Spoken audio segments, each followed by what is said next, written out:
Ngayong episode po, napaka-unique ng ating produktong ipapakilala sa inyo. Siyempre, holiday season special feature dito sa Nagkarlan, ang Nagkarlan Tikoy.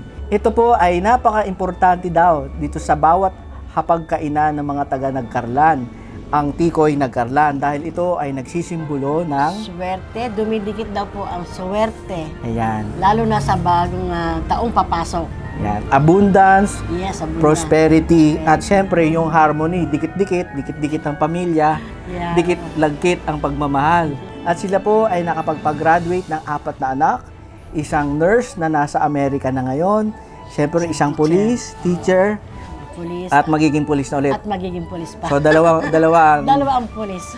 Ayan. So dahil lang po ito sa isang seasonal business tuwing Disyembre ginagawa, ito po ay isang family business kung saan ay halos wala po pala silang tulog dito. Wala. Araw-araw hanggang Pasko, New Year.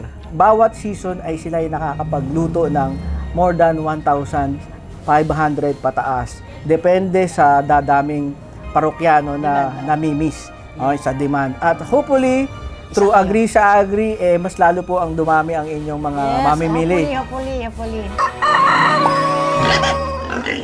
Don't forget to like and subscribe.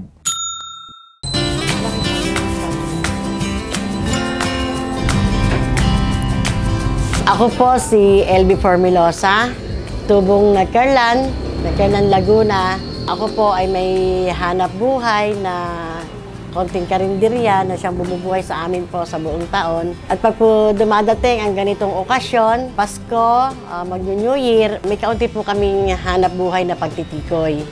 Na ito po ay aking minana sa aking mga ninuno at magulang.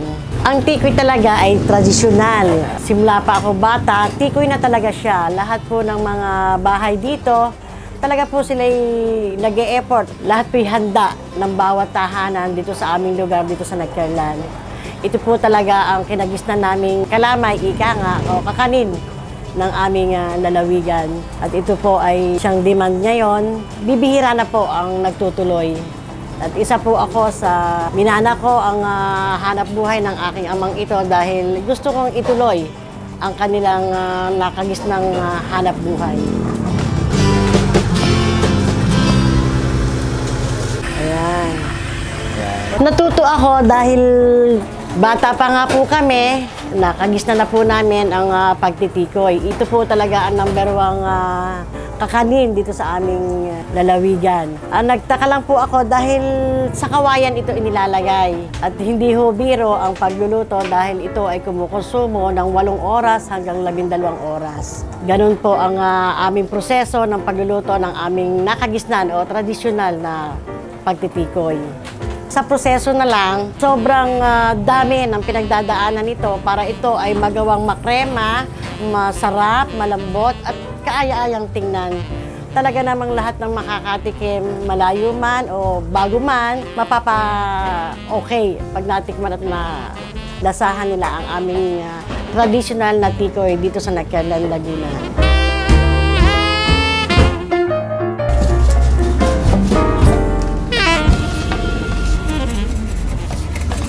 Ay, ako po si Paul Wilbert Formilosa po. Ako po bunso sa 4 na magkakapatid. Kung mabibilang mo, ilang taong ka lang gumagawa niya? Baka po mga 4 o 3 po. Kasi po ay simula high school pa po ako, natulong na po ako. Dito ba sa Nagkarlan, ilan ang gumagawa nito?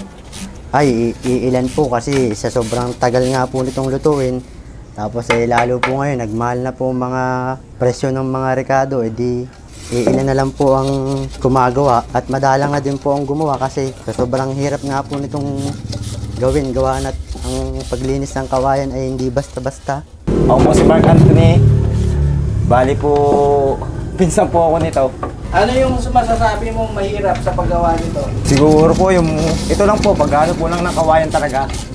So, maabot sa gano'ng karaming kawayan ang inyong nililinis? Wari. Isang buong season ng Pasko, New Year. Wari po nasa 1,000 po. 1,000 karaso po lahat. Ang nililinis niya. Oo.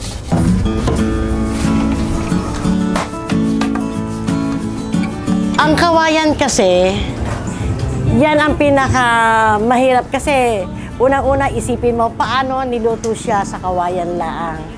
Pero yung kawayan na palang yun ang magdadala ng sustansya, ng krema, ng kakaibang lasang iproproduce o nakukuha sa kawayan upang ang aming tikoy na niluluto sa kawayan ay mas lalo pang malinamnam at napakasarap.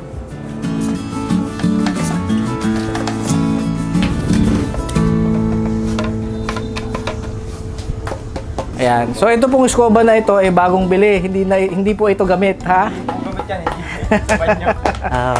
So kasi ito po ay saktong-sakto lang sa butas. Sabi nila hindi pwedeng sobrang laki kasi baka malugi. Hindi rin naman sobrang liit. Kaya naman sakto na itong ating scoba na bagong bili po. Inuulit ko, bagong bili po ito. At yung mga parang mga bukbok, ano bang tawag dun sa loob? Balakbak. Yan po ay ni-scrub. Oo. So makikilinis na tayo. So parang may snow ka nang bumabagsak na ganyan. Ayan. Kaya kailangan scuba. Ini-scrub siya. Ayan. Ang unang process, ililinisin muna natin itong mga kawayan na ito. Tapos merong siya lang basahan na basa na pinagpupuna sa loob. Ayan. So kinukudkud po nila yan ng ganyan. Para talagang linis at saka actually meron pa silang parang patuloy sa dulo. Ito. yan na po yung purpose niyan para pangtanggal ng balakbak sa mga tabi. Ayan. Sa pabilog ng kawayan. Sa loob. So paano ko malalamang malinis na pag wala nang nalalaglag? Opo, pati kita nyo na po sa loob na talagang yung ganari pong style niya. Ito, pasado na ba ito? Pwede na. Ayan. Tapos i-imbak natin dito. Yan.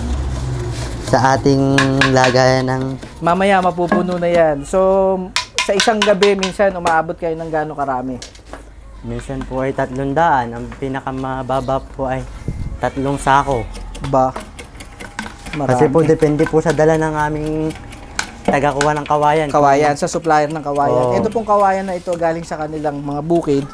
May mga farmer, mga local farmers dito na hindi naman ganun kalaki ang kanilang bamboo farm. At may mga bamboo, kung sino lang pong gustong mag-supply at nabibili daw ito ng halagang 15 pesos ang isa.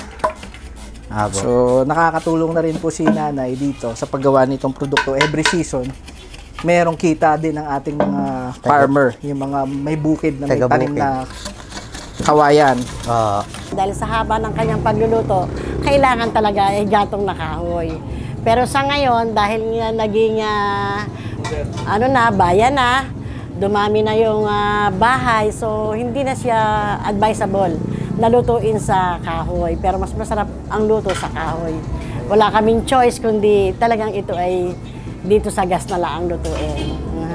Sa pagluluto po niya, hindi basta siya niluluto. Ika nga, maselan. Siya po ay hindi pwedeng lutuin ng birabirada o mabilisan. Hindi rin po siya pwede na lutuin ng iniintay. Ayaw din po niya ng medyo, let's say, nakakainom o ng alcohol, nalalasing ba, ganun ba? Ayaw niya na po ng ganon. Ang resulta po ng aming pagluluto, pag ganong maingay, may nakakainom o lasing, na nabate, ika nga, hindi po siya nabubuo. Wala pong pagbubuo, wala pong kalamay na ibibigay sa amin. Lahat po yan ay lusaw. Kaya sa aming pagluluto, talagang ang proseso ay talagang medyo maselan.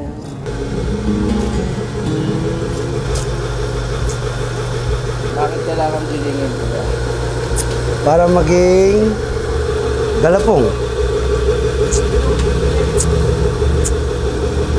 Sa isang drum, edi 10 kilo. Sa 5 kilo, ilang galapong ang inyong nagagawa sa kawayan? 18, 17, ganun, 19. Na kawayan ang napupuno ng 5 kilo. Depende sa timbang. Ano oras po kayo nagsimula, tay? Kanina, plus 3. Basta sa madaling araw? Ba?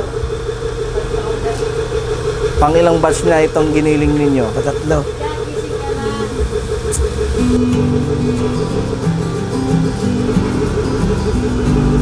Unang-una po, meron po yung gatas, condense, meron po yung butter, may itlog din po, meron din pong cheese whiz.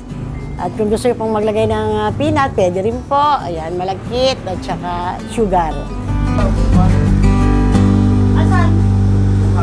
Ito yung mga ating mga ingredients kasi nagigiling tayo ng galpong. So ngayon, ito naman yung ating inlalahok at nagpapasarap sa ating special na tikoy. Sama na sama na yung mga ingredients niya. So yung ama ko talaga, yung talagang original na nagturo sa amin. So yung kanyang timpla talaga namang masasabi kong tama lang. Nag-level up lang kami ng konti dahil siyempre nagiging moderno na tayo. So konti lang adjustment. Pero yung original pa rin. Ang basihan ninyo. Yeah, oo. Ito yung pinakamasarap. Ayan. Kailangan daw pag ikaw ay nagagawa ng ganito, sasamahan mo ng pagmamahal. Ayan. So, hindi na muna iisipin yung mga cost o yung balik o let's say, yung kita. Ang importante sa negosyo, bumabalik, nasasarapan yung mga bumibili, at yung kanilang cost na binayad, sulit. Gaano katagal ang halo niyan? Konti lang, mag-mix-mix-mix lang, mekos-mekos ika nga. Mekos-mekos daw, sabi. Ayan ang totoong mekus, gamit ng machine. Hindi ang kamay. Oo, mekos-mekos na lang yan. Yung nakita po natin na giniling ni tatay kanina na malagkit, yan naman po ay imimix naman doon sa, siyempre, si kanilang secret recipe na minana pa sa tatay ni tita. At siya po ay magmi-mix noon gamit ang blender. Pagkatapos po noon ay paghahaluin yung giniling kanina na malagkit at ang kanyang napakasarap na recipe. Paghahaluin po yan at dito naman ilalagay na, gigilingin na. Yun naman po ay mix na. Kumbaga minekos-mekos na, pinagsama-sama na po yung mga recados at yan na ang ating ilulutuin. Ilalagay natin sa kawayan mamaya at isasalang na natin.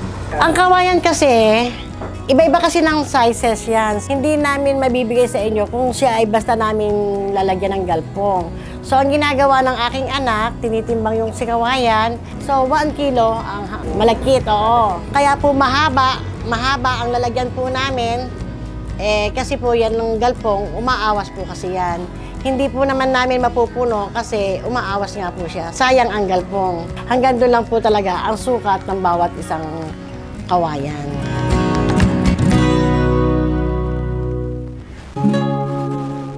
Challenge yan sa akin ang ganitong season na ito, pagluluto ng aming traditional na tikoy. Pag po may nakabati niya, ika nga. Pag po may isang hindi niya alam na kami nagluluto, maingay siya, yun na po yun. Yung challenge na hindi ko na maintindihan kung paano ko mai-recycle yung...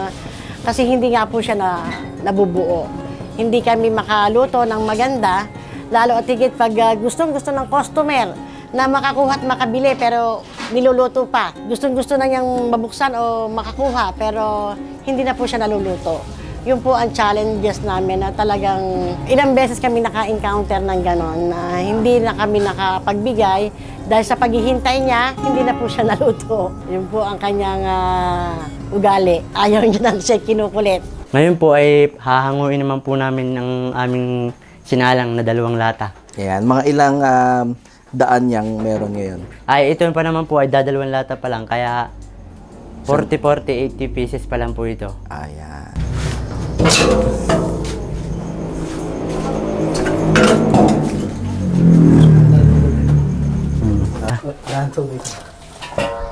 Yan, ang bango. Yan o, yung lumalabas po yung steam. At sobrang init po niyan. Palibasa po ay maliit pa po itong hanap buhay namin pero ever since po naman ito ang aming ginagawa pag ganitong season. Kaya lang natutunan po namin na kami mga family. May tatay, may darling, may tusan at aking pang son-in-law. So kami na rin po yung talagang gumagalaw. Wala po akong inuupahan na ibang tao. At napamahal po sa amin ang ganitong hanap buhay na kami-kami ang punang abala at busy. Ang aming tatay ang siyang tagagiling. Ang aming si Bunso, yan, yung aking bunso na yan na siya ang naka-assign sa sa paglilinis. Lahat na, all around. At yung amin namang isa ring anak ko na taga-tinda, yung aking teacher. Yes, napagtapos ko po yung aking lahat ng anak. Isa pong nurse, isa pong teacher. Yung aking pong nurse, napabase po sa Amerika. Pinalad po, sinuwerte, ika nga. Ang aring naman pong aking isang anak ay naging teacher po, teacher na ngayon. Naging pinalad din pong mapasok sa DepEd. At yun po, isang license kong police, board passer din po yun. Isa rin pong tapos na police, criminology. At ang dalas kong bunso, na siya talagang punong abala dito sa kanyang operational na ito.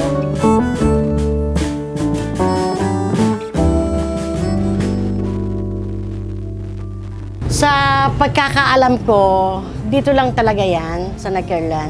Ewan ko lang kung merong ibang bayan na nagtatry. Siguro, nagtatry sila, dito rin ang galing. Na napupunta lang sila o na doon napapatira, na gumagawa para lang patuloy din yung aming nakaguys ng Kakaning Tikoy. Ng ibang bayan, gano'n, napunta lang sila doon, pero tinutuloy nila. Pero damos at saka yan ang aming napagkalakihan, dito talaga siya sa Nagkarlan, ang Tikoy sa Kawayan. Sa tingin nyo, saan natutunan ang inyong ninuno ang paggawa nito? Iyan ang hindi ko na itanong kasi lahat po kasi kami kaya lang po kami medyo na-lesson ang paggawa. Unang-una ay sa production ay wala. Pangalawa ay mahal ang materyales.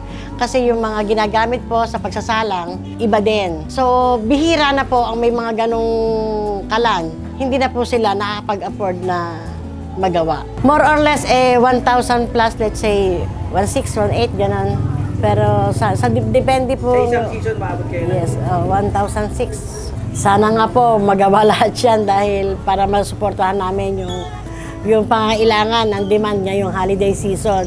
So kung tutuusin po, ito ay kalahati, wala pa sa kalahati po ang aming gagawin. Pero umaasa po kami through God po na sana kami po ay bigyan niya ng lakas ng loob na kami po ay patuloy na makapaggawa at makapagluto.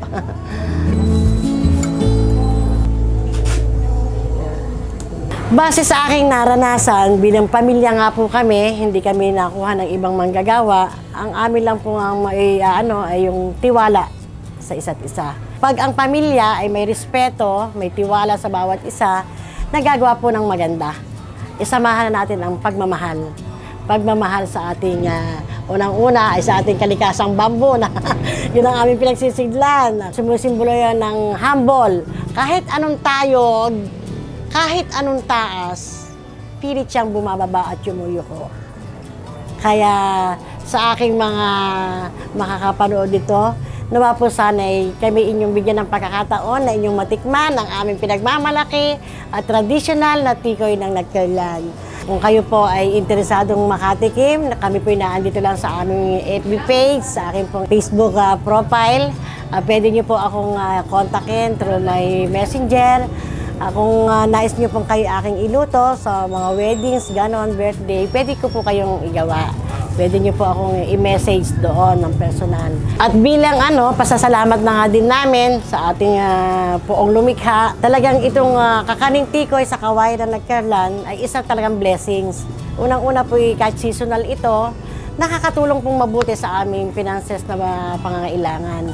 At nawa po sana, kagaya ko, ang tangi ko pong dalangin, sana po ay patuloy nyo kami suportahan at makarating kami sa tunay na naming mithiin sa aming sa ibang bayan kasi ito po lang ay talagang dito lang po umiikot sa aming Nagkarlan.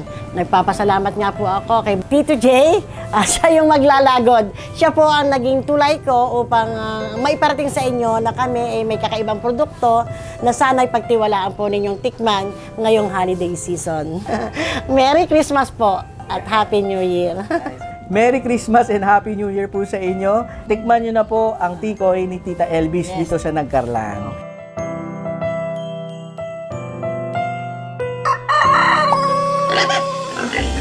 Don't forget to like and subscribe.